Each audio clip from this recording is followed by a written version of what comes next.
पुण्यात यंदा गणेशोत्सवाला 12 तारखेपासून रात्री 12 वाजेपर्यंत डीजे वाजवण्यास परवानगी आहे, तर दरवर्षी 5 दिवसांसाठी देण्यात येणारी परवानगी यंदा काही अटींसह 6 दिवसांकरता देण्याचा निर्णय घेण्यात आला आहे. गणेश विसर्जन मिरवणुकीमुळे आता पिंपरी चिंचवड पोलीस आयुक्तालयाच्या हद्दीमध्ये वाहतूक कोंडी होऊ नये म्हणून उद्यापासून वाहतूक मार्गात बदल असेल. भोसरी, सांगवी आणि हिंजवडी या परिसरामधील वाहतूक मार्गात बदल करण्याचे आदेश देण्यात आले.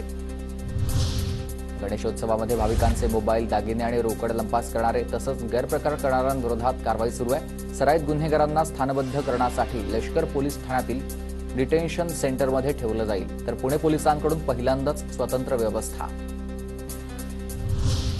रस्त्याचं निकृष्ट काम करणाऱ्या 11 ठेकेदारांवर पिंपरी महापालिकेची कारवाई. 1 वर्षासाठी काळ्या यादीत टाकण्याचा निर्णय. कामाचे दुप्पट पैसेही ठेकेदारांकडून वसूल केले जातील. पुण्यातील पीएमपीएलए बसच्या ॲपवरून काढलेल्या तिकिटावरून प्रवास करणं प्रवाशांसाठी डोकेदुखी. प्रवासाची वैध वेळ निश्चित केल्यानं वेळेत प्रवास कसा पूर्ण करायचा, प्रवाशांचा सवाल.